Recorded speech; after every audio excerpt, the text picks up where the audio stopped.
Hello and welcome back. Today we're going to be talking about Little Women by Louisa May Alcott.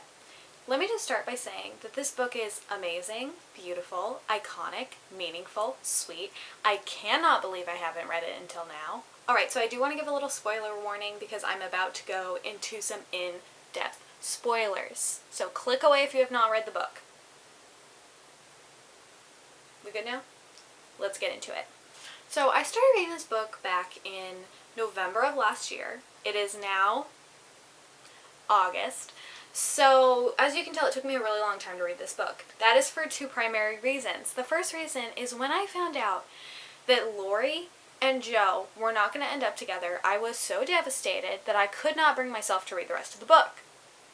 However, when the movie rolled around, I watched it and I saw what could happen between Amy and Lori.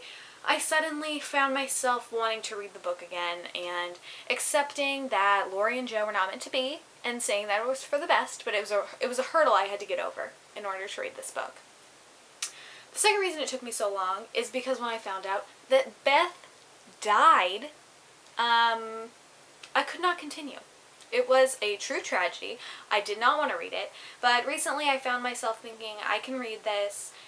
It will be okay. And honestly, the way they address it in the book is less tragic and more bittersweet because Beth is now in a place where she's not in pain, she's not sick, and she's still alive in the memories of all of her sisters. So it wasn't as sad as, it was very sad, but it wasn't as heart-wrenchingly sad as I was anticipating. Something that I loved about this book was the overt moral messages about ethics and right and wrong. Yes, they were very strong, but I also found that they were just so genuine and honest and coming from a place of caring that it didn't really feel like, oh, we're being lectured about being good people, and more just like gentle reminders that we should try to be the best versions of ourselves on a daily basis. I really loved how this book kind of spanned over a long period of time, and then we have these benchmark Christmases that kind of mark the passing of time, but the Christmases also remind us that the main theme is family. I love the dynamics between the sisters, and it almost reminded me of Sisterhood in the Traveling Pants in that every single person can relate to at least one of the sisters. It's kind of funny because I think I'm a Beth. I really do. But my family tells me I'm a Meg. So it's unclear. My sister is a Joe, but she wants to be an Amy. So we have a lot of different dynamics going on. There were so many different times when I was reading and I noticed, oh, that's where that famous quote comes from. And I just thought that was so cool and so weird that that's not well known, that these are where these quotes are coming from. I also thought that a lot of really excellent quotes from this book are not popular and famous, and they should be. I really love the ending. I loved how Jo opens a school for boys because she's always had a soft spot for boys like her little Lori, and she also, at times kind of sympathizes with boys as she has a more, boyish personality at the time. And then on the opposite side, we have Amy and Lori trying to help young girls, struggling artists, young girls. And I just thought that was really sweet to see their legacies continue. And I really loved that scene where all of the families, they always come back to Joe's every year to do the apple picking. Like, that is just so sweet, and I love that tradition for them. I feel like there's this theme in the books that if you hope for the best will happen. And I know that's naive, but I really thought that was such a sweet message that we have to keep the hope alive that things will work out the way they're supposed to.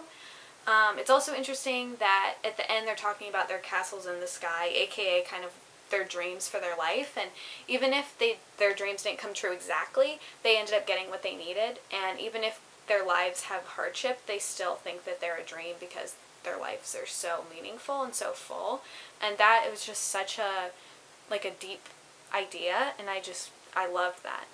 I cried so hard when all of the girls were telling Marmee about how much they love and appreciate her and they wouldn't be the women they are without her. I just really loved also how the book ends talking about their mom, Mrs. March, because in a way she's the main character. She is the driving force. She is the backbone of all of these girls, and without her they wouldn't have the lives they have, they wouldn't have the loved ones that they have, and it really comes back to how important family is, and motherhood, and mentorship, and I just loved that. I loved how it ended with her. I do want to shift gears for a moment and talk about the movie that came out in 2019, the Greta Gerwig one.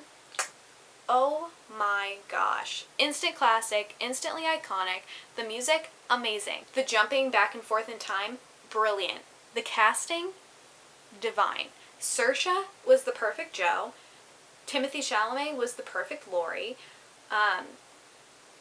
What's-her-face from Big Little Lies was the perfect Marmee. I do want to say that I think that Emma Watson actually should have played Beth, because to me, Beth is Emma Watson. Like, I just really saw that, because she has that sweet, gentle quality that I really loved in Beth.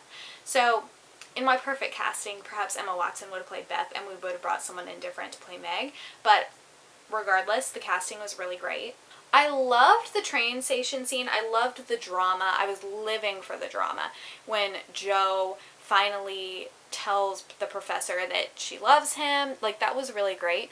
But it's really interesting because when I was reading the book, I also really loved the umbrella scene where Jo and the professor confess their feelings for each other. And even though I had such a different tone than the movie, I just loved it because it was so gentle and sweet, and you know, the most beautiful things can happen even under rain, like rainy days. I just thought that that was really cool. So I actually loved both of those. I almost wish there was a way for us to have them both, but obviously you only have one scene where you confess your love, but I love them.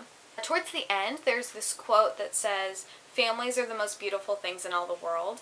And I actually think that works as just like a thesis statement for the whole book, because the whole book is about the importance of family and how sticking to your family can help you grow as a person, and it can also help your family. It also helps your society and your community, and I just really thought that the whole book kind of sticks to that theme. It's also just the sweetest sentiment. All in all, Little Women by Louisa May Alcott might be one of my favorite books. I loved it so much. I think everyone should read it. They should be teaching it in schools, as far as I'm concerned. As always, thank you guys for watching. Please feel free to comment, like, subscribe, share, all that jazz. It's been a pleasure. Okay, bye. Something that really interesting about this book that I loved and it's also just the sweetest sentiment. It's also just the sweetest sentiment